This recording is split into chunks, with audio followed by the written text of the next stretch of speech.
Hey everybody, welcome to the Addiction Unlimited podcast, where you get to learn everything you want to know about addiction and recovery. I'm your host, Angela Pugh, co-founder of Kansas City Recovery, life coach, and recovering alcoholic. To learn more about me, you can listen to episode 0 on your podcast app or find us on the web at addictionunlimited.com. Hello, my friend. Welcome back to another episode of the Addiction Unlimited podcast. I'm your coach, Angela Pugh. Today, we're talking about using the 12 steps if you don't fit the traditional alcoholic addict mold, how to transform your life, and how the 12-step framework can be used by anyone, not just alcoholics and addicts of various things. Everyone has compulsions or addictions, and everyone needs relief from the discomforts of life. Whether you're in a treatment center getting treatment for substance abuse or the soccer mom who struggles with overeating that doesn't resonate with the typical alcoholic or addict, but can't stop using food to feel better, to the people pleaser that is causing major discomfort in their own lives and the lives of everyone around them, that is seeking support and could use the steps without the program because they don't fit in an AA room. And you know, I love the 12-step programs. So if there's a positive and informative conversation about the truth of 12 steps, bring it on because I'm all about it. Now, here's the thing. When you're looking to start changing an unhealthy habit, especially when you're just starting out, you've got a ton of information to choose from. Maybe you're listening to 5 to 10 different sobriety podcasts, or you've been in therapy or counseling for a while, so you've got a good understanding of what your challenges are. You're reading all the Quit Lit books for more knowledge. But figuring out what the right support and guidance is for you can be overwhelming, especially if you aren't an alcoholic or addict. I always say I wish everyone would go to 12-step meetings because there are so many life-changing lessons you learn to just be a better, more balanced human. I also understand that it's both exciting to heal and change and at the same time terrifying. It's like we all have this love-hate relationship with personal development because we want the results, but we're scared to death to be uncomfortable doing the work. Any way you look at it, it can be really tough to break down the mountains of questions you have in your head. So I think 2 of my students said this best. I have this private VIP group, and it's just for my clients that have worked with me as their coach. And my client, Jamie, said, I'm afraid of not being sick enough. If I'm high functioning, how do I fit in? And then Carrie said, yes, imposter syndrome. She said, I felt that way in the beginning, but then I realized I have the same illness as everyone else. I just hopefully caught it a little earlier. Can you relate to that? I think this is a very real fear that many of us feel. So inside my Recovery Starter Kit course, I teach my 6-part process for crafting a true recovery lifestyle that supports your new life and goals, right? And I teach the exact process I use in my own sobriety. But I'm also always interested in hearing different ways of how to recover, especially if you struggle with behaviors but not substances, because those options feel far more limited. So I wanted to bring someone on who is in the trenches every day of bringing the value of 12 steps out of the rooms of 12 steps to be more accessible to everyone. You may have heard Ian on other podcasts or media outlets before. He is super passionate about opening the doors of healing to all the people with all the problems. And he wrote a book to do just that. Again, everyone has compulsions or addictions and needs relief from the discomforts of life. And I think you'll find this conversation to be enlightening and fun and extremely helpful in your own recovery transformation process. Now, I also don't want you to miss out on the freebie this week, which is my free webinar to wrap up Dry January. We've had the whole month of January. We did Dry January boot camp. It's been phenomenal. And we're wrapping it all up with a webinar, how to start building a lifestyle that supports long-lasting sobriety. It has the exact steps you need to move forward and understand some of the growth and concepts we're going to talk about in this episode. So go get signed up for the webinar. I always have surprises on my webinars too. And you can get signed up at addictionunlimited.com/lifestyle webinar. This is about getting real about building strong recovery, expert insights on mistakes, strategies, and the secrets you need to step up and own your sober path. addictionunlimited.com/lifestyle webinar. You're totally going to want to hear this to get the results you want. So don't wait. Just go get signed up for free. addictionunlimited.com/lifestyle webinar. And of course, I will link that in the show notes so you can get there right from your podcast app. Okay, I won't keep you any longer. Let's go ahead and dive in and chat with Ian all about understanding some of the 12-step concepts, what they mean, and how to use the 12 steps if you don't fit the traditional alcoholic addict mold. Ian, thank you so much for coming on and having this conversation with me. This is going to be a good one. I'm totally stoked to be here with you, Angela. Yeah, thank you. I'm excited because you are a fellow 12-step person. And I feel like certainly in recent, probably 7 to 10 years, there has been a little more pushback than normal against 12 steps. And it makes me really sad, but I love having another person that speaks that language and really understands it and understands the beauty of that program. Yeah, I'm all in on the 12 steps as a program for living. And that's really based on my own personal experience, right? Like it's evidence-based in my own life. It's self-authenticating, you might say. And so Yeah. I am a 12-step person. I'm totally in favor of supportive things, like therapy and spiritual practice or whatever it may be. But, at my core, I'm a 12-step guy. Yeah, I appreciate that you said that. I'm the same way. I have an appreciation and a love for all the things.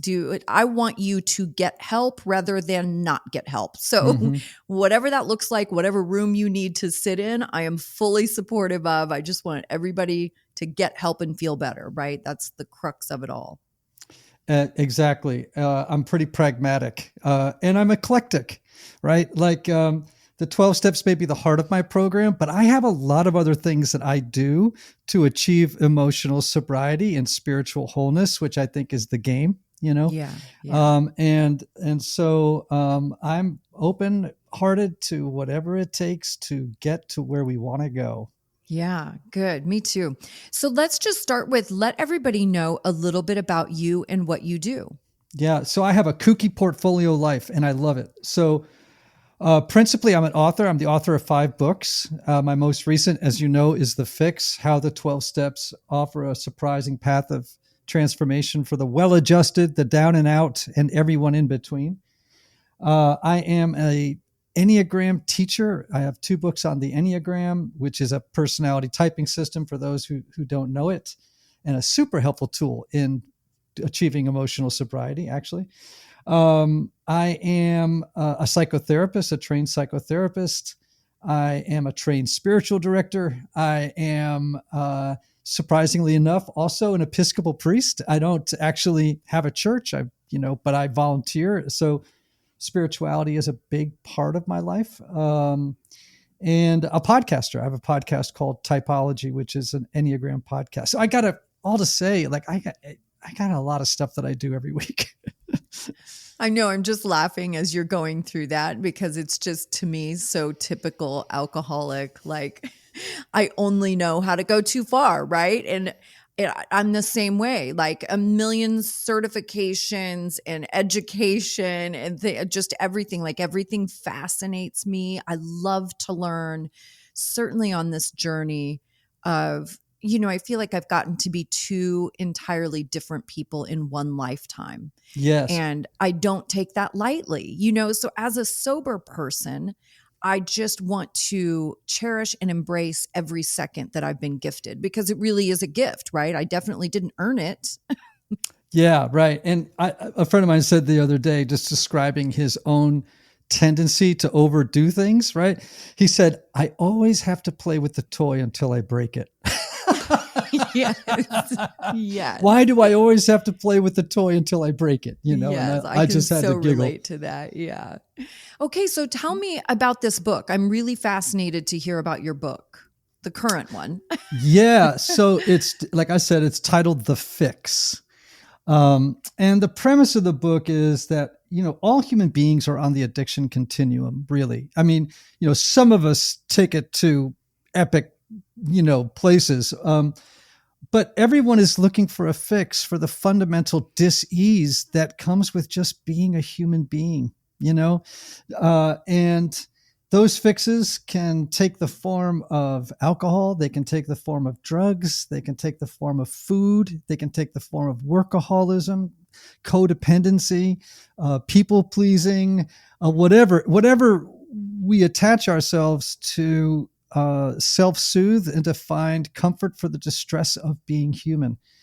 And I really feel like, or was thinking to myself, how could I introduce the 12 steps to a broader audience so that they might derive some of the same benefits I have from working a program? So my hope is that if you're sitting in treatment and you're just learning about the 12 steps, you could pick up the fix and it would be just one piece of the puzzle, right? Of learning about the 12 steps. Or you could be a soccer mom who really struggles with being over controlling and or eating or whatever. And you're sitting at the kitchen table and you could read the fix and say, okay, I don't really identify as a stereotypical addict or alcoholic, but man, I think I need these steps. There are so many people that have so many compulsive behaviors, and it doesn't have to fit in the addiction box. Like I see perfectionism is huge. Oh, Of course, codependency, people pleasing, like these are things that you watch the whole world struggle with. yes. I think to be human is to be addicted, and to be addicted is to stand in need of God's help, as we understand God. And so, I just, we hear all the time in meetings, people say, gosh, I wish everybody had a program. I mean, how many times have we heard people say that, right? Yes, yes. Usually in frustration because someone else is acting out, right? Right. But usually I think to myself, well, why not then? Why not introduce this to other people? Which isn't to say it robs the program of anything. It actually is to say, wouldn't we want some of the benefits that we've experienced to be shared with others? And so, I mean, that's my daily prayer, man. Is just I sure hope that this will help more people than who know about the 12 steps. Yeah, right. I always felt that way about Al-Anon. In Mm. my first couple of years of sobriety, my sponsor had me go to Al-Anon. And what a magical experience. I feel like the entire world should go to Al-Anon Yeah.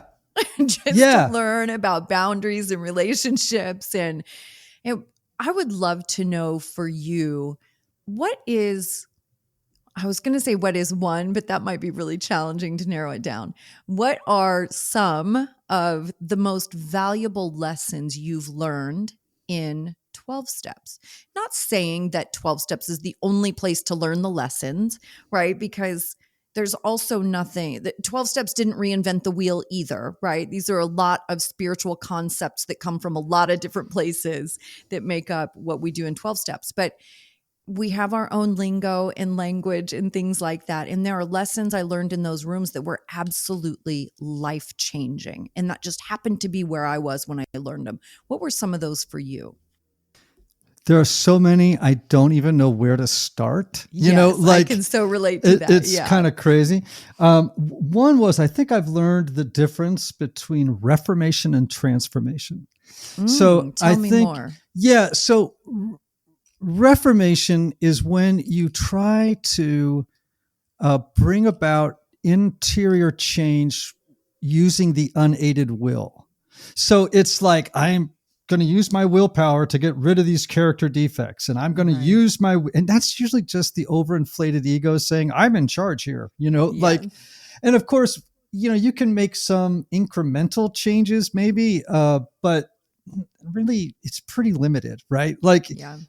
you just, we're, we're, we've created this mess and it's hard to extricate ourselves from the mess, right?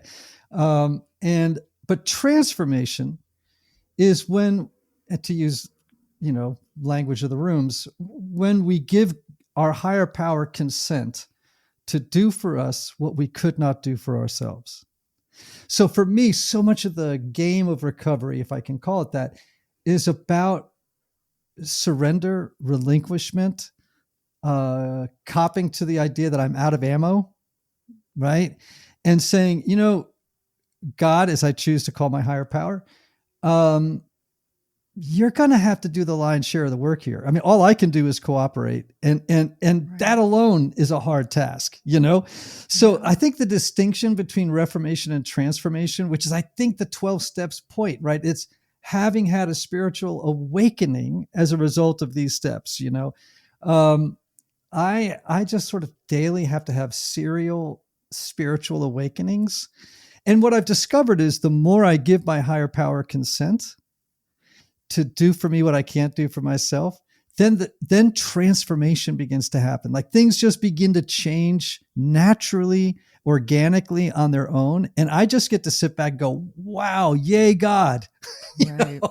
Was the higher power concept, I mean, it sounds like you have some religious background as well. Was the higher power concept something that was easy for you when you started, or did you have some struggle there? Both and. So I discovered when I came into the program that I had to unlearn a lot of things that I had Mm, learned as a result of training, right? Like I just had to yeah. unlearn a lot of stuff. Some people come in and they have to learn from square one, which in some ways is a benefit, right? Yeah. But I had to actually do it in two stages. I had to unlearn some things and I had to learn some things. So I had to rinse out some old things that just didn't work, and open my heart to new ideas and new possibilities. In the book, I tell a story about walking on a beach in Cardiff State Beach in California. And I was walking down the beach and I was just sort of praying and meditating. And I said to my higher power, I picked up a rock and I said, higher power, this is my old conception of who you are, and I'm going to have to throw it out. No offense, but I'm going to have to throw this out. Right. And I just threw it out into the water. Right. And then I just picked up another rock and I said, so we're going to begin again. Right. And I put that rock in my pocket and I've held on to it for years, and, so I do think that's part of the journey, because clearly my old conception of God didn't work. Otherwise I wouldn't have been in rehab. So we begin again. Yeah.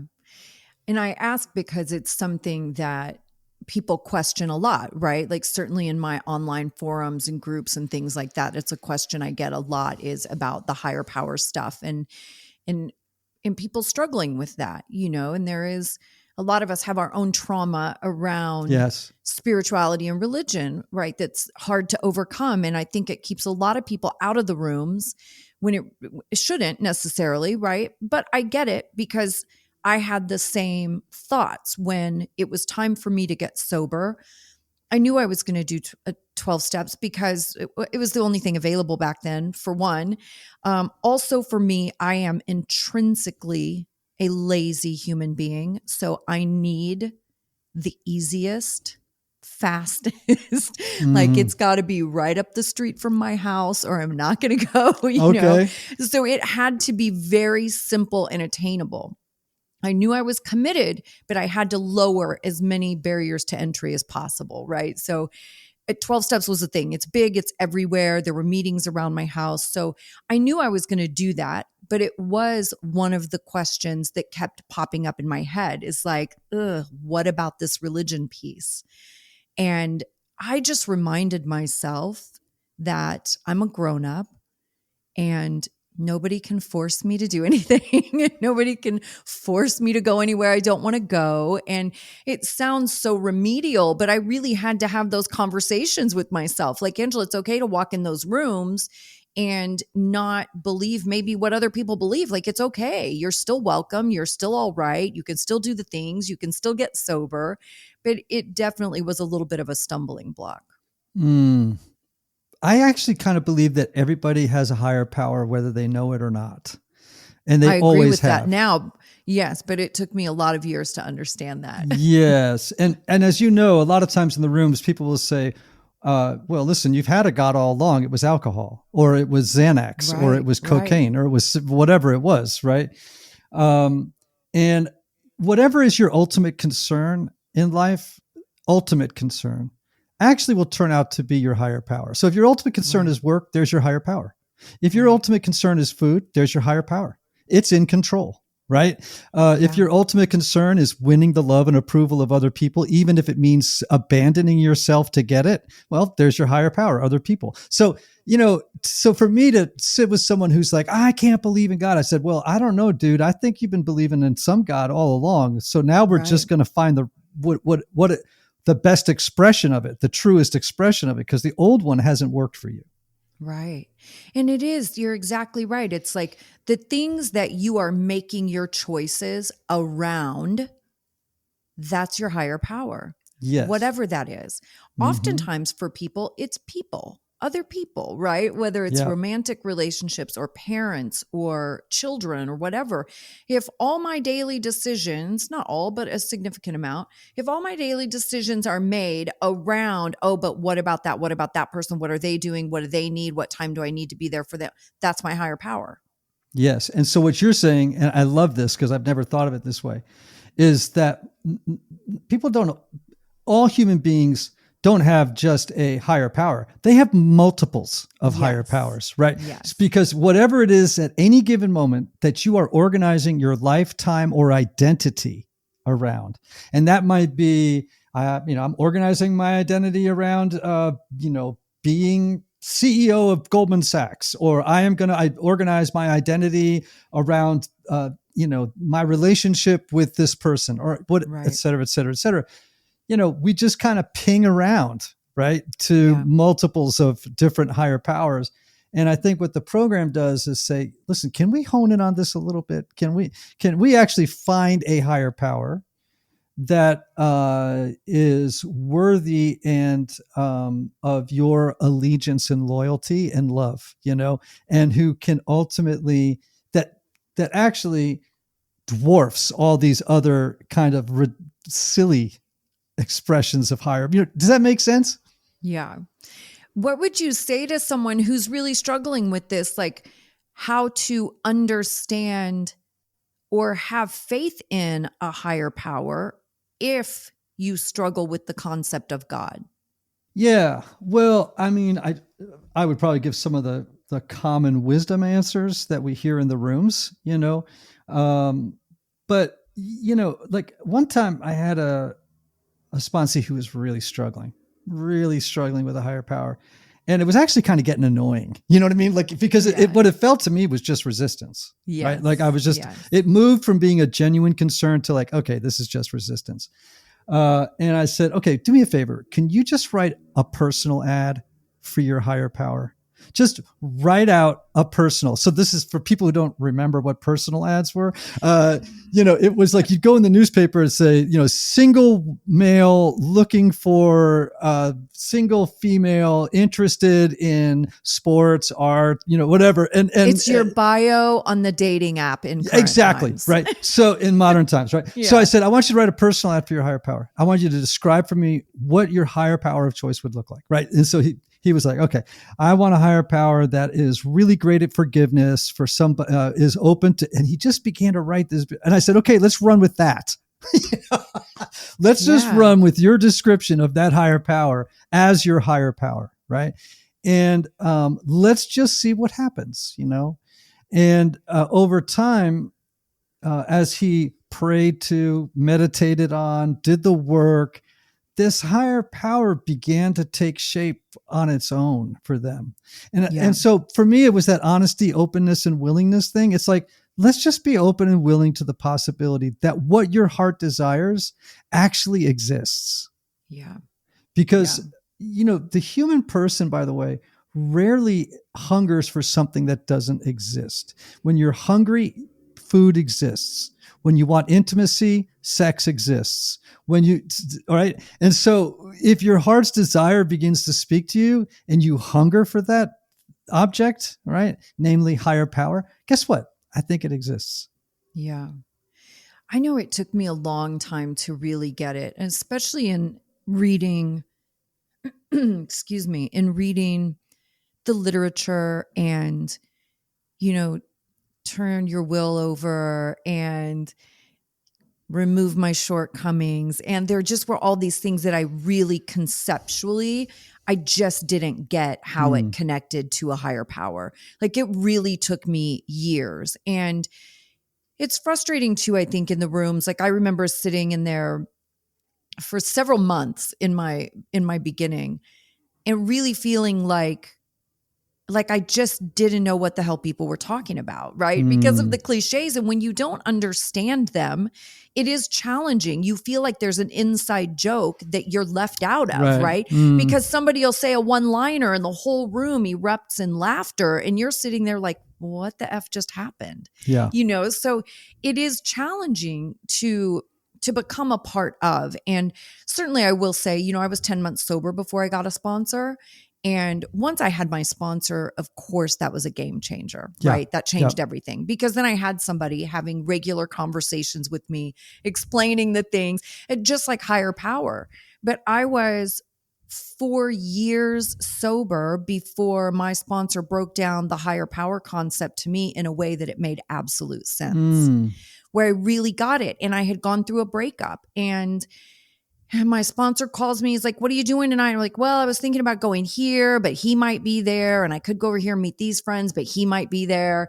And my sponsor's like, oh, so he's become your higher power now. mm-hmm, And I'm like, what the hell are you talking about? Absolutely not. He goes, well, you're deciding what you're doing in your life, who you're hanging out with, and what places you're going based on this person. mm-hmm, That's your higher power. mm-hmm. And that was the first time that it really clicked. And I was like, oh, now I understand why they say even the doorknob could be your higher power. But I sat there for years and people would say that stuff. And I was like, what does that mean? Like, I have no idea what that means. So it is hard to really get some of these things. And it does take time. And I say all of that to let everyone know it's okay if you don't understand it perfectly. You don't have to understand it perfectly. There is no test. Like it's all right to figure it out in your own time, but still show up and be a part of the fellowship and take the pieces that are really beautiful. Yeah. I oftentimes use the mantra with people who say, well, when is this going to happen? When is that going to happen? And I always go, it's going to take a minute. Yeah. Yeah. That's just, I say that with my Yes. therapy clients, with my coaching clients, with everybody's like, okay, just remember, it's going to take a minute.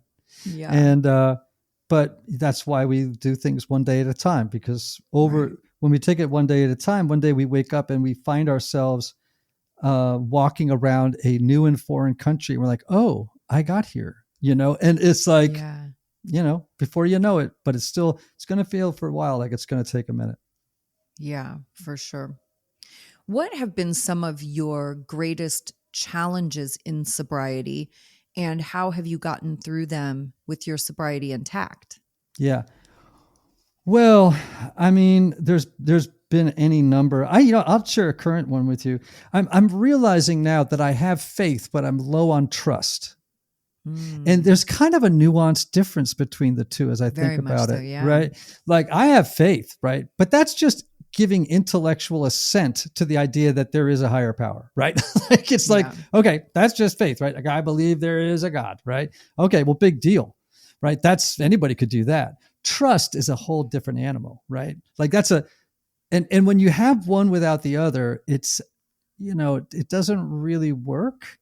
And so, I feel like I'm in a season of a second surrender of saying, you know, I don't just have faith, but I'm choosing to trust you with some things. And I have a number of things in my life that are going on that require trust if I'm going to do them emotionally sober, not anxious, not freaking out, not being a control Right. freak, not jumping in and taking the reins, not, it's like I just have to learn how to rest and trust.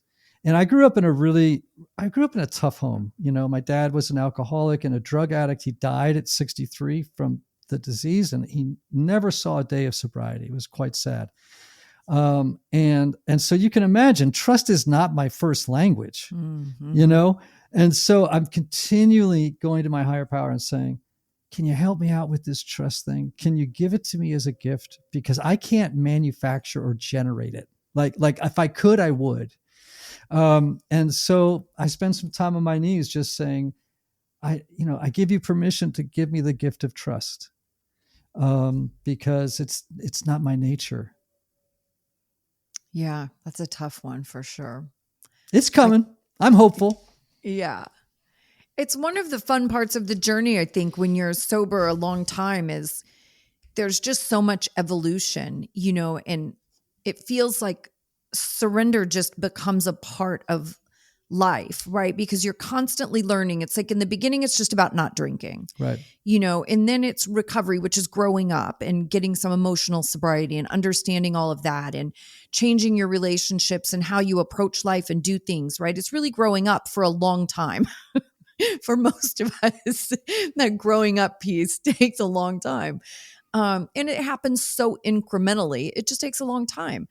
And then this whole other world opens up where you start to see your character defects on a deeper level and like where they came from, how they got there, and then you have a whole new set of things to deal with. Like it is a really fun process and evolution once you get to a place that it feels empowering and not anxiety ridden. Yes. And when it doesn't feel blaming, shaming, and lacking self-respect, right? Sure. Like when I spot character defects, and I want to circle back to that term in a moment, I'm always like, well, of course, this is what humans do. Like, Right. Yeah. like, do not be too hard on yourself. If you're struggling with envy, welcome to the human race. If you Right. struggle with sloth, welcome to the human race. This is just part of the human condition. So don't take it personally. And by the way, don't think you're the worst of all human beings because you have these character defects. Like, don't flatter yourself. There are far worse people Right. than you. Right. But I love pointing that out too, because I feel like people with addiction get really wrapped up in, oh my gosh, I have this thing and I have these problems. Like everybody has the problems, Yes. right? We just treated it with a substance or behavior Yes. to an unhealthy degree. Yes. Everybody has the Yes. problems. Yes. Everybody's dealing with the stuff. Everybody's looking for the fix. That's Yes. why the Yeah. title of the book, right? So there's a double entendre, obviously, in the title, right? Like we had a fix, literally, whether it was, the fix was, heroin or, Right. cocaine or alcohol, whatever. But the real fix, for me is the 12 steps, right? Like in Mhm. spirituality. Um, I sometimes with character defects, I think of them as two things, right? Yes, character defects, but sometimes I just refer to them as character defenses because most of the things that we do, most of our not so great behaviors are really just rooted in the fact that, oh, when I was a kid, this was a strategy that really worked for me and it kept me safe. It got my needs met. It helped me make sense of a very frightening, overwhelming world.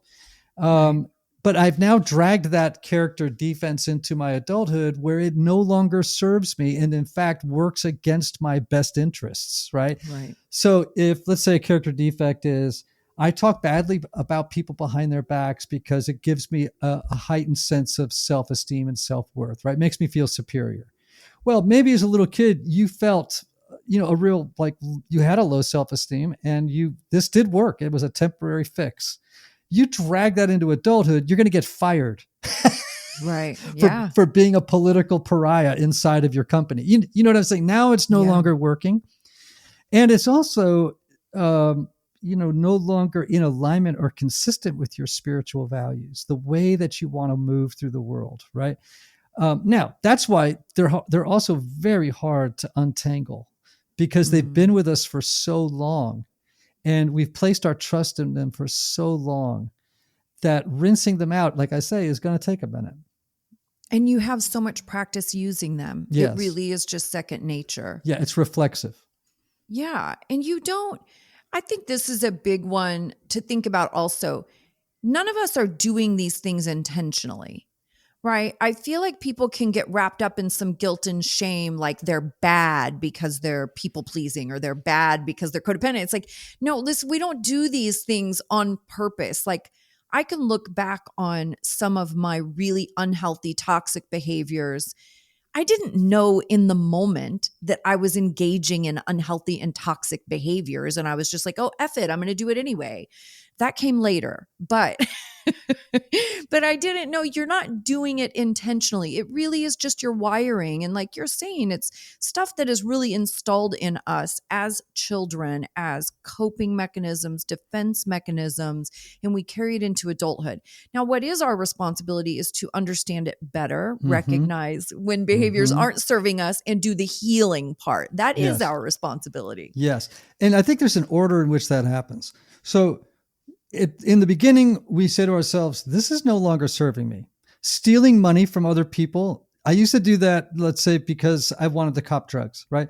And then, you start to realize, oh, in early sobriety, oh, that no longer serves my own interests, right? Like I get in trouble. But then I think there's a transition where it's like, and that no longer serves the interests of others because we're Mhm. here to be of service to our fellows, right? And then you realize, oh, it's not only, and I think that's a sign of spiritual and emotional growth. It's like it's no longer not just serving your interests, but Right. it's not serving the interests of the world you want to help create.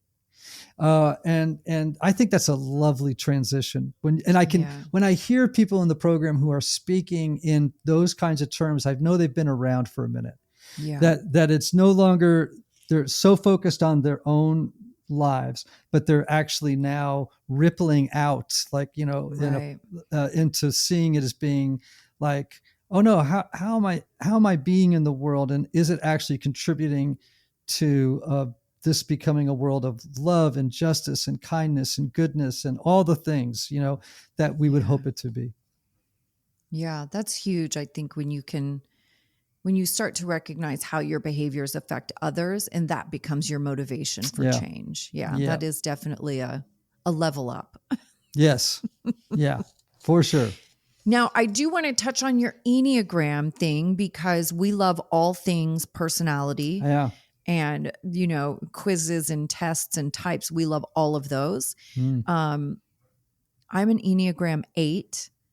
I love that the Enneagram has been adapted to so many pieces and parts of life and really useful. Tell me a little bit about how you got into that.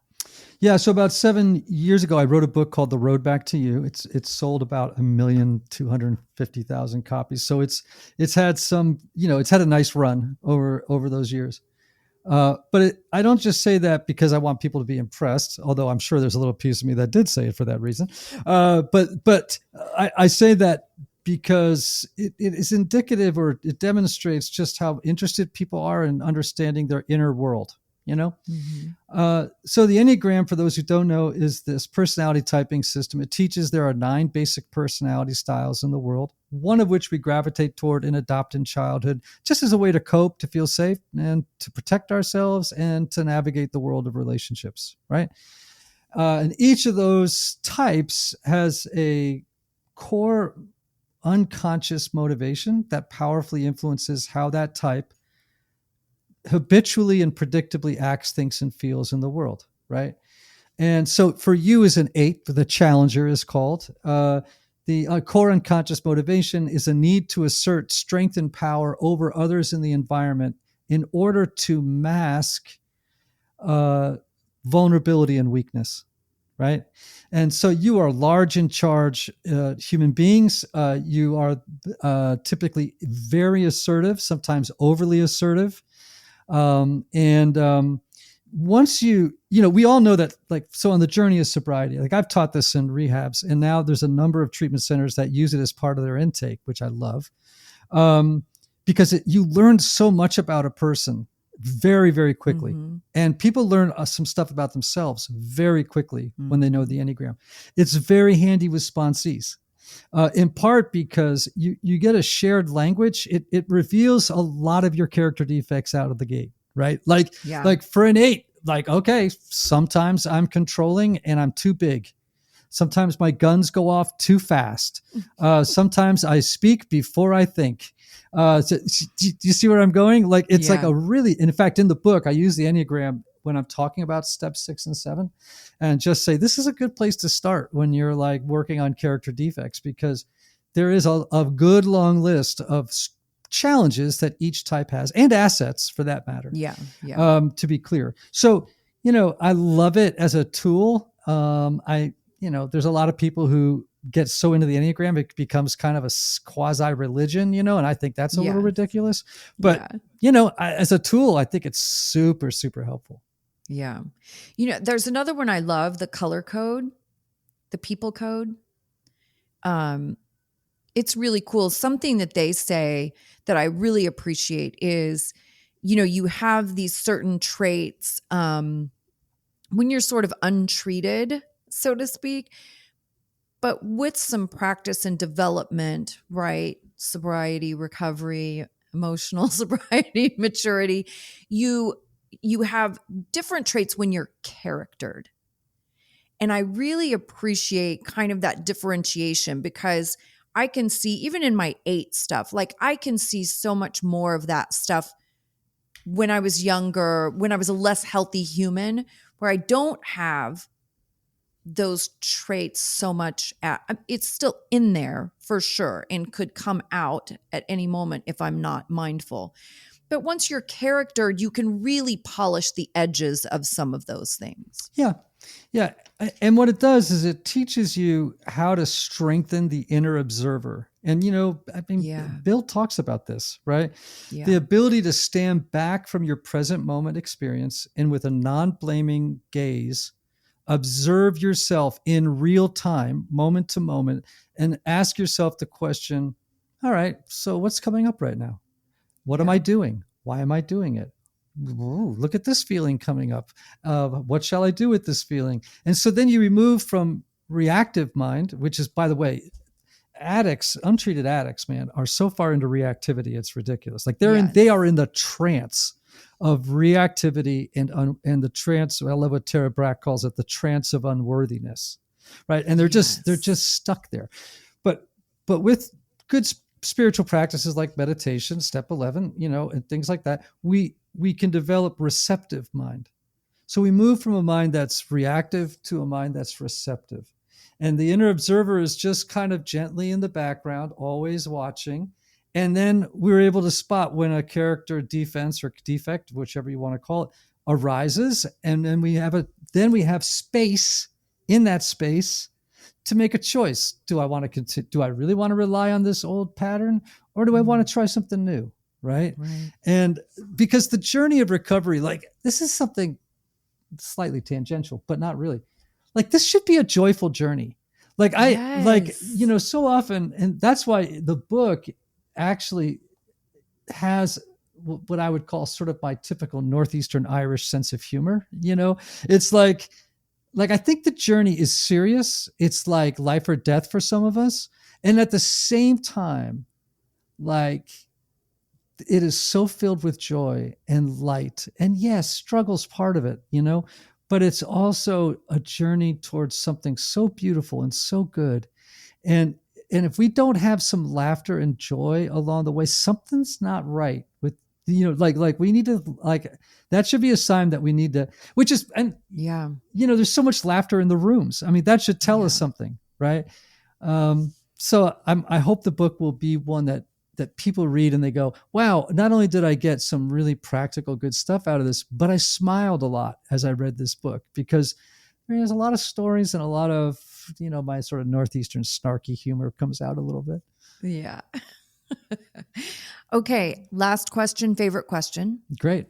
What is your favorite thing about being a sober person? I love that. What is my favorite thing about being a sober person? Well, there's some obvious things. One is I'm really glad I'm alive. That's a good start. That's one of my favorite things, about being sober, is I'm alive. That's good. But when I say alive, I mean really alive. Like, I'm not just, I think I don't want to get too esoteric in my language, but like awake, alive, here. I get to do this thing called life, and I don't have to do it in the trance of old patterns where I'm just on autopilot, moving through the world, banging guardrail to guardrail, making a mess of things.